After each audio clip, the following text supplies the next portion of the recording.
So Psalm 91 is not one that the Lord has given me. It's a beautiful psalm. He's not given that to me. It speaks to me about the intercession. He says he carries us on his wings, and the intercession that the Lord has shown me was me as an eagle carrying eaglets on my wings. They're the ones that the Lord has given me.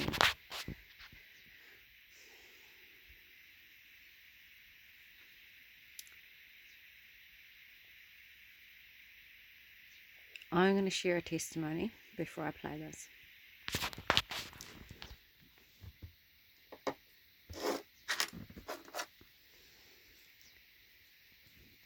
So when I was at art school,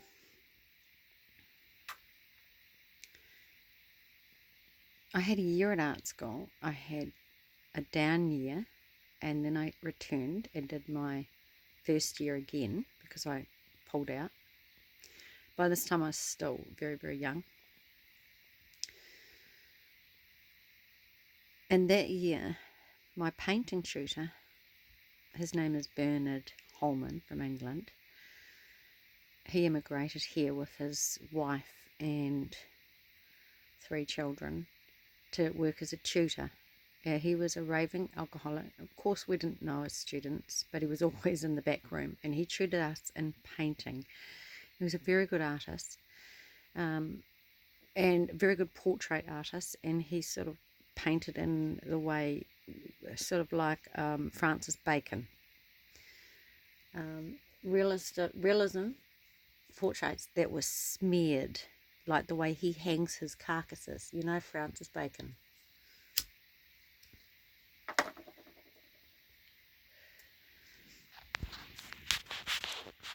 I was halfway through the year, and I returned after the weekend, and we didn't have a tutor. He had died. We didn't really know how he died. I found out how he died the following year. The following year, I was doing my second year at art school, and I was in a flat, and my testimony is that I'm an adult child of an alcoholic, and I was very father starved, and I was a rescuer and a codependent, and I was always in a relationship, but at this time I was not in a relationship. I was in between, and I was brokenhearted. And I met a man called John. He was tall, 6'5" at least, and he hung his head. He had red hair, and he had a good heart, but he was a drug addict, and all my flatmates were addicts in some shape or form. I was never an addict, but I looked after and rescued people, and they used and abused me. But this man, although he did, had a backstory, and his backstory was that his father was my tutor at art school, Bernard Holman, and his father had died.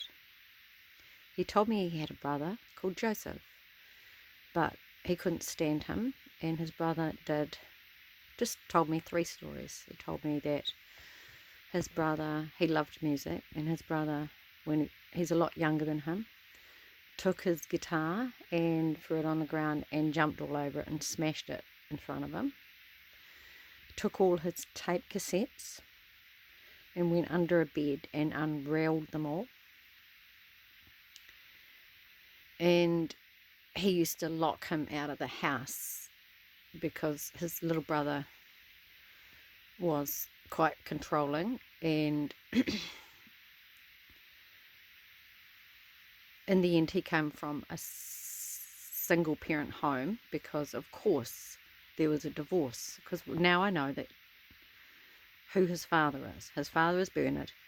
Now, Bernard actually died at 43 because he was such a raving alcoholic that he had gangrene in his feet and his body just broke down and all his organs failed. Now, this man, John,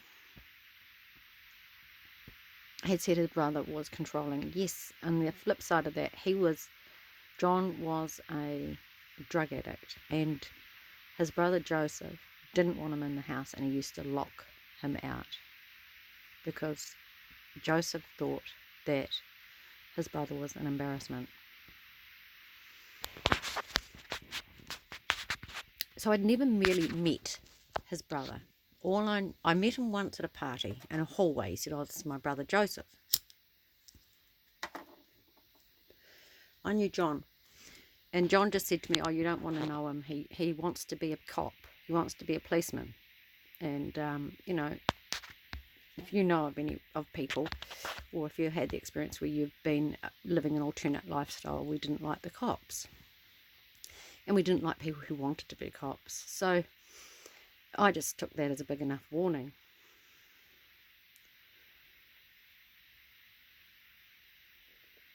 And I have already shared that the two of us had a strange relationship. It was very close because he had broken off with his girlfriend, long-term girlfriend, and he had no bed. So we slept in the same bed platonically for about a month, talking. And then he got his own bed and he had his own room. Then one day he walked down the hallway and I was unsaved. Now, having been turned up, I understand when God falls and compassion and joy. So my testimony from my story of when I felt God's joy before I was saved was when I walked away from student health services knowing that I was pregnant. I had a thought, I'm carrying a baby, and it's like the baby leapt inside of me and I jumped like supernaturally in the sky.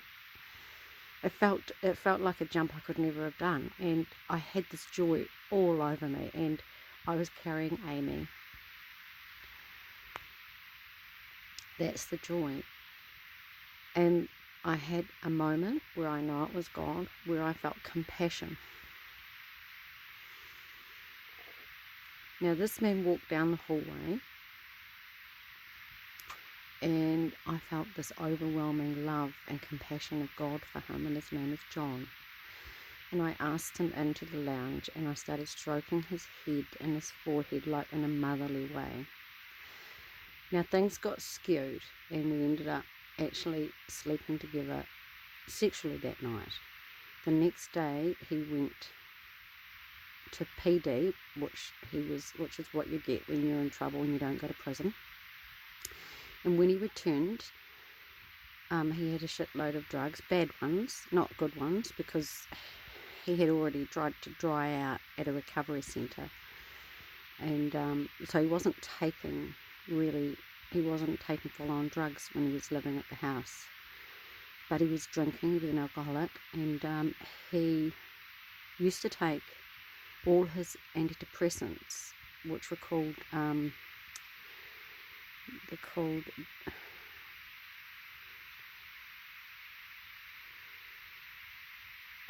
think they're called dollies. That's a short name for it. We're talking about the 90s here.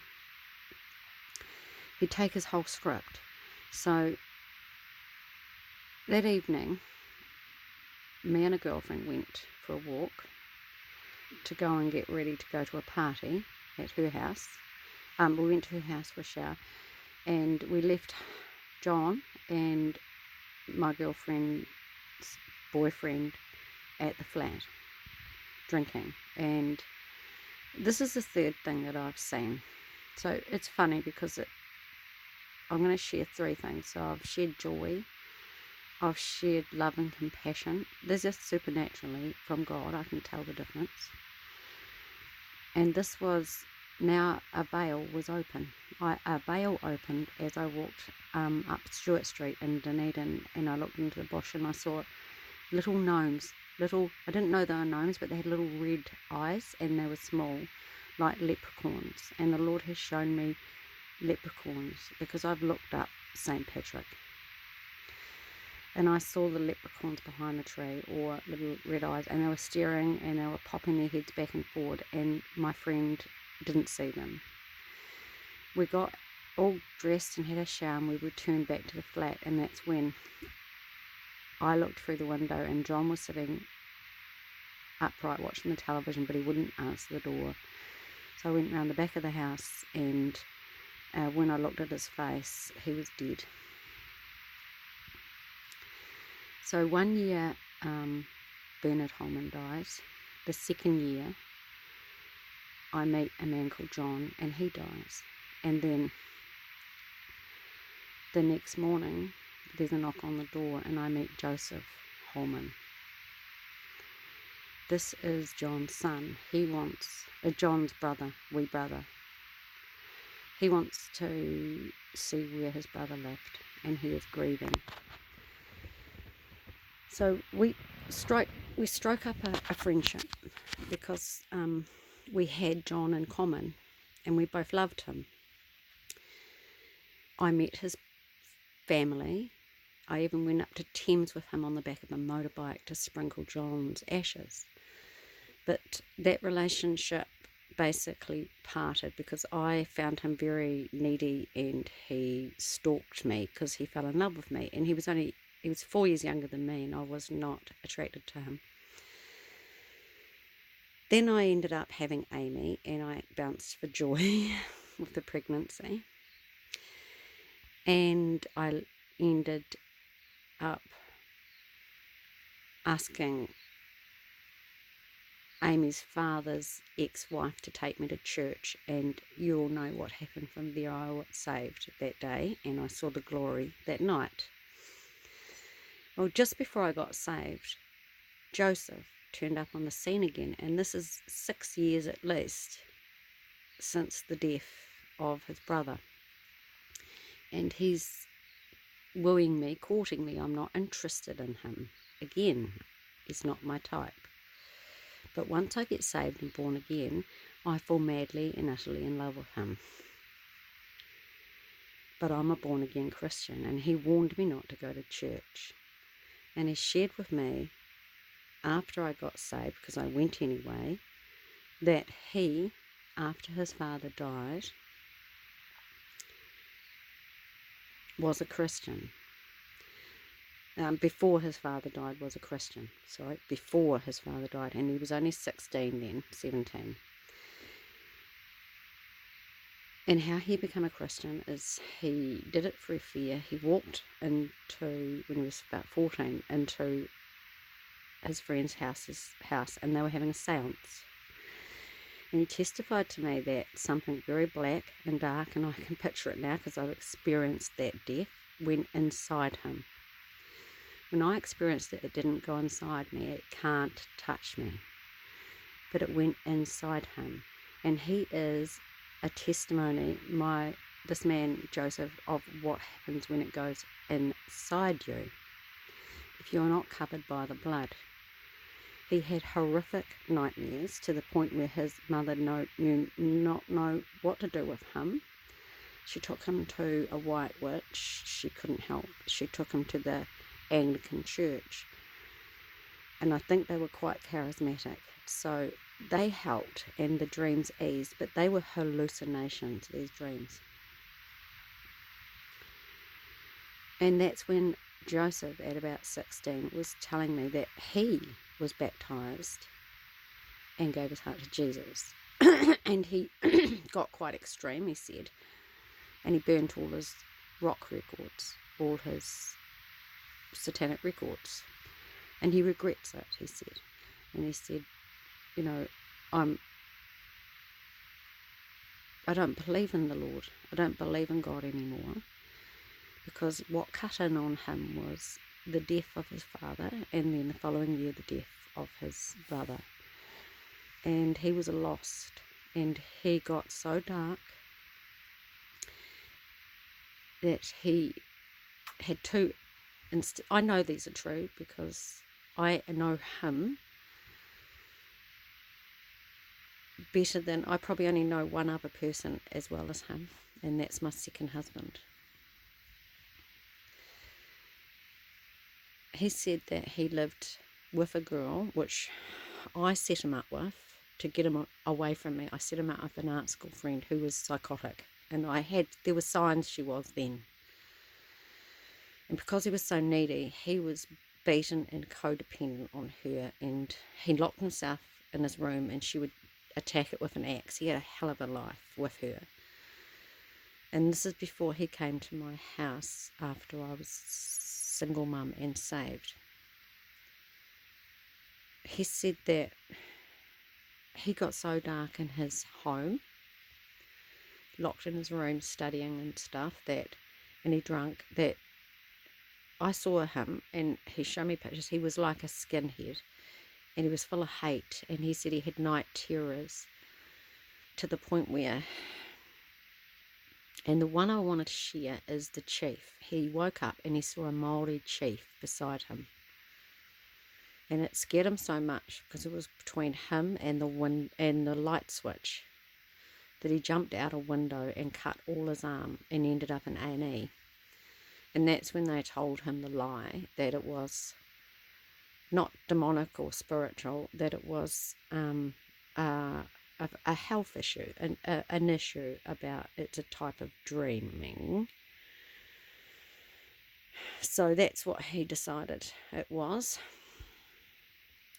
But he also shared how he was so drunk one night, he blacked out and he woke up on the bonnet of a car and he looked down the road and he'd on a dented car, and there were car alarms going, and he had smashed all these windows up the street of all the cars.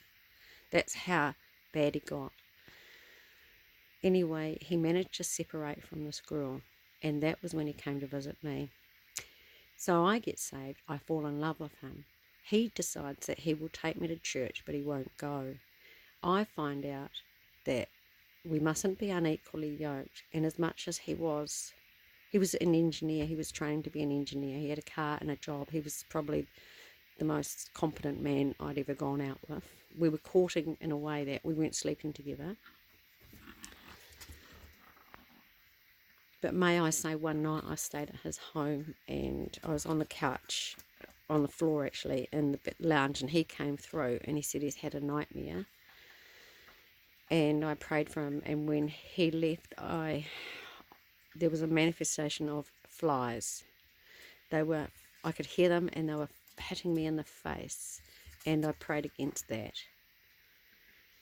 He also shared something, and I'm going to say it because everyone's going to have to go under the bus because the truth has to be revealed because the time is now.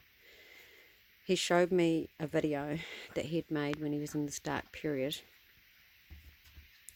where he had every intention of leaving this video behind after he had done a mass murder, and he had guns. It was at the same time as the David Gray Aramoana incident. You could look it up. You could watch the movie Out of the Blue. Joseph was friends with this man, acquaintance from the gun shop, and the man's paraphernalia that the police found, all the magazines from America, were the same magazines that Joseph had. So he was a dangerous man, but he suddenly presented very, very well at my doorstep. The scorpion race sent him to me. But God uses everything. And I laid my idol down and I broke off with him because he was not a Christian. But a month later he came back to me with a dozen roses and said he'd recommitted his life to the Lord at an apostolic church. So we started courting, and the rest, we got married and we had 2 children together, and he took on Amy and looked after her. He admitted he didn't love her the way he loved his own 2 children.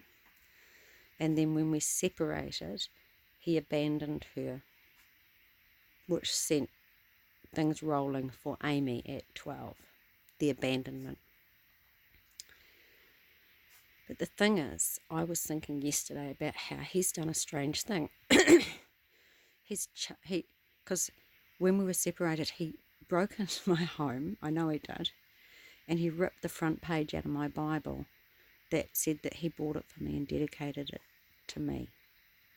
Because he didn't want any evidence, because he's a scorpion.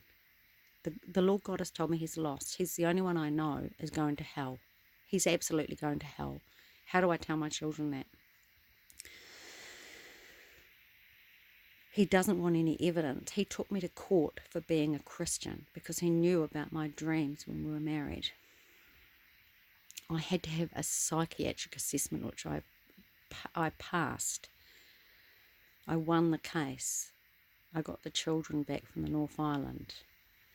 The Lord God gave me a dream 6 months before he took the children to the North Island. Now, I want to introduce the grandmother of my children.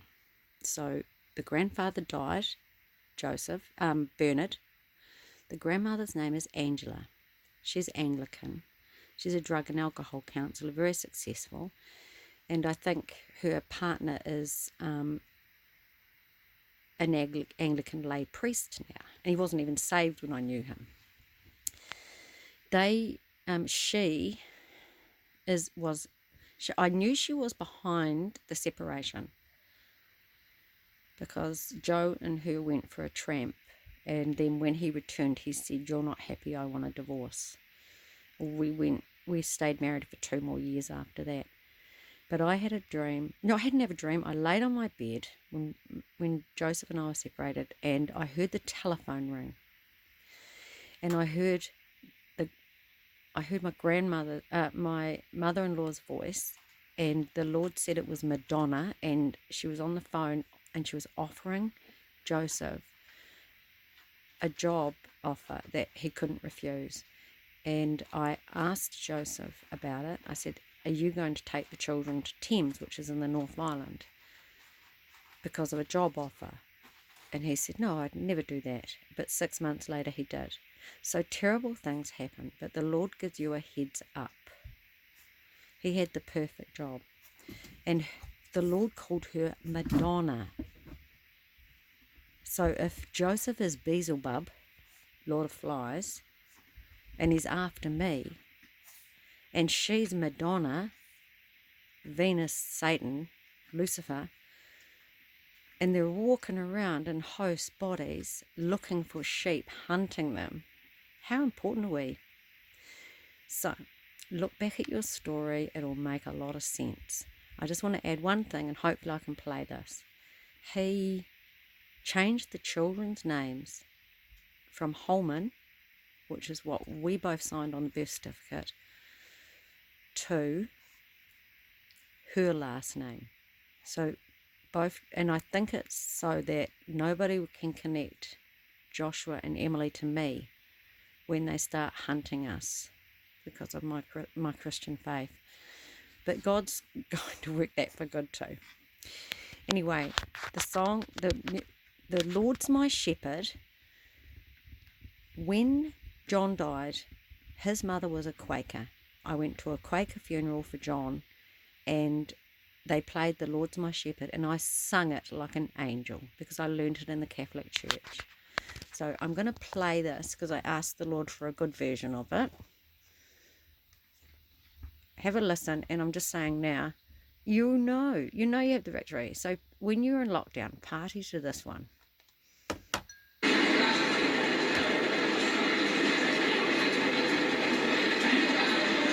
Oh, and he looks like he's in an airport. Have a look at all the luggage.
going.